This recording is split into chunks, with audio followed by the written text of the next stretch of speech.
Hello बच्चों, नमस्कार। स्वागत है आपका अपने प्यारे से YouTube channel PCM by Sumit में। तो उम्मीद है आप सभी शानदार, जिंदाबाद और जबरदस्त होंगे। तो चलिए, आज का टॉपिक जो है हमारा वो है परस्पर संपर्क में रखे दो पतले लेंसों की संयुक्त फोकस दूरी। बहुत ही इंपॉर्टेंट डेरिवेशन है, आपके एग्जाम में बहुत बार पूछा गया है, अनसॉल्व पेपर में भी आपको बहुत बार मिलेगा। तो चलिए आज के लेक्चर को शुरू करते हैं। तो पहले चित्र समझते हैं, क्योंकि चित्र में ही पूरी कहानी जो है छिपी हुई है। दो लेंस आपके सामने, दोनों उत्तल लेंस बने हुए हैं। दोनों परस्पर किसमें रखे हुए हैं? संपर्क में। यहां से देखिए टच कर रहे हैं। पहले लेंस की फोकस दूरी हम लोगों ने f1 मान ली, दूसरे लेंस की फोकस दूरी हम लोगों ने f2 मान ली। हम लोगों ने क्या किया, पहले लेंस के सामने एक वस्तु रखी। पहले लेंस के सामने एक वस्तु रखी जिसको हमने नाम दे दिया O, जिसका प्रतिबिंब पहले लेंस के द्वारा कहां पे बनाया जा रहा है? पहले लेंस के द्वारा आपका बनाया जा रहा है आई डैश पे। जो पहले लेंस के द्वारा ये प्रतिबिंब है वो कहां बनाया जा रहा है? आई डैश पे। और जो ये आई डैश है, ये क्या कर रहा है? दूसरे लेंस के लिए वस्तु का कार्य कर रहा है, जिसका प्रतिबिंब जो है कहां पे बनाया जा रहा है? आई पे बनाया जा रहा है। एक बार वापस समझते हैं, क्योंकि इतनी जल्दी आपको समझ में नहीं आया होगा। पहले लेंस से एक वस्तु रखी हुई है, कितनी दूरी पर? u दूरी पर, जिसका प्रतिबिंब पहले लेंस द्वारा v डैश दूरी पर कहां बनता है? i डैश पर बनता है। यह जो प्रतिबिंब बना i डैश पे, वो दूसरे लेंस के लिए वस्तु का कार्य करता है, और इस का जो प्रतिबिंब है वो कहां पे बनाया जा रहा है? दूसरे लेंस द्वारा i पे बनाया जा रहा है। अब जो है हम लोग लिखते हैं, हम लोग लिखेंगे पहले लेंस के लिए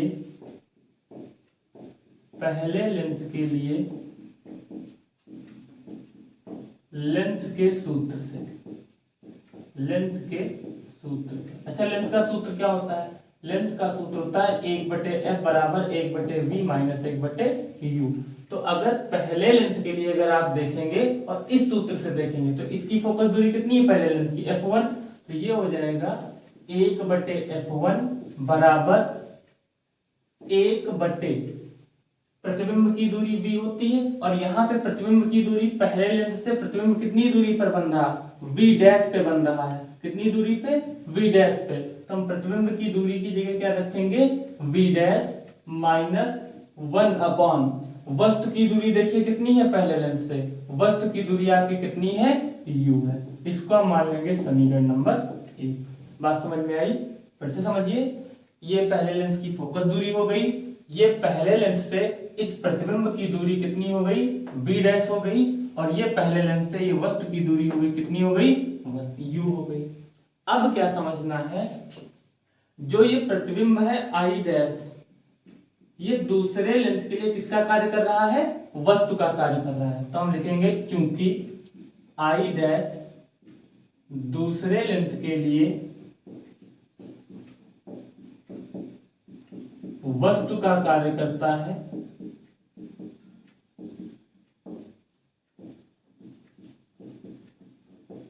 अतः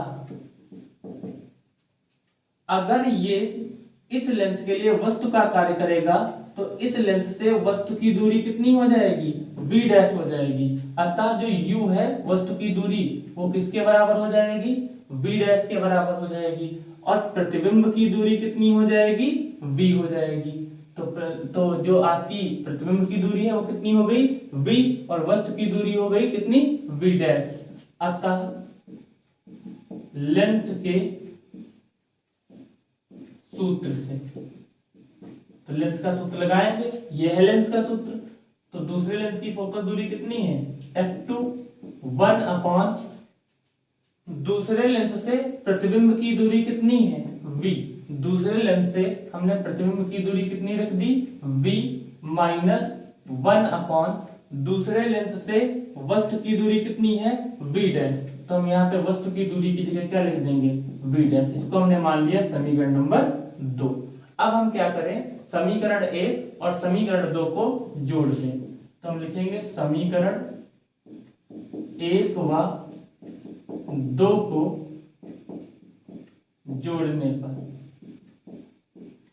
समीकरण 1 और 2 को अगर हम लोग जोड़ेंगे तो देखिए क्या होगा, ये वाला पक्ष जुड़ जाएगा, इधर वाला पक्ष इससे में जुड़ जाएगा, तो ये हो जाएगा आपका, आपको यही ऊपर जो है हम लिखे दे रहे हैं, देखिए तो ये क्या होगा आपका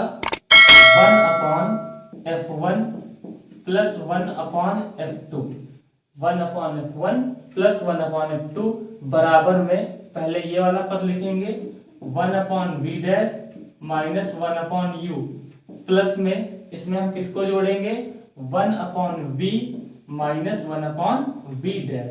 अब देखिए 1/v डैश प्लस का 1/v डैश माइनस का आपस में क्या हो गए, कैंसिल हो गए, तो इधर बचा 1/f1 plus 1/f2 is equal to 1/v और ये माइनस में 1/u, 1/f1 प्लस 1/f2 बराबर में ये वाला 1/v माइनस में ये वाला 1/u।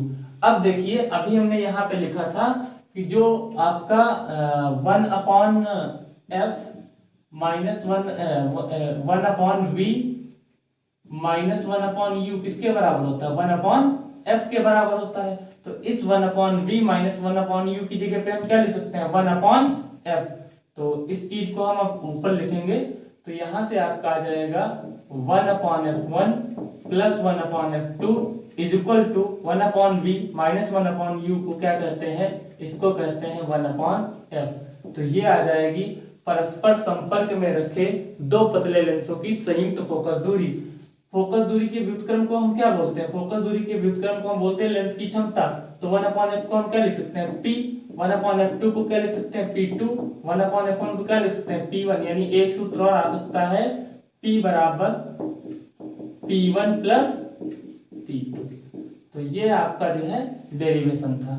उम्मीद है आपको समझ में आया होगा, नहीं आया है तो एक बार वीडियो को पीछे से फिर से देख लीजिए, आपको बिल्कुल समझ में आ जाएगा। तो मिलते हैं नेक्स्ट वीडियो में। डेरिवेशन श्रृंखला बहुत ही ये इंपॉर्टेंट चल रही है, इसको आप देखना ना भूलिएगा, पूरी प्लेलिस्ट आपको चैनल पर दी गई है, चैनल को सब्सक्राइब करिए, अपने मित्रों तक शेयर करना मत भूलिए। कल से आपको मैथ्स की जो परीक्षा में प्रश्न आने हैं उनकी रेगुलर वीडियो मिलेगी, केमिस्ट्री में जो परीक्षा में प्रश्न आने हैं उनकी एक एक दिन गैप करके जो है वीडियो आएगी, तो चैनल को सब्सक्राइब कर लीजिए, अपने मित्रों तक जो है अवश्य शेयर कीजिए और बेल आइकन को दबाना बिल्कुल मत भूलिए ताकि नोटिफिकेशन आपके पास सबसे पहले आए। मिलते हैं कल के लेक्चर में। कल लेक्चर होगा मैथ का, उसके बाद केमिस्ट्री का और फिर से होगा फिजिक्स का।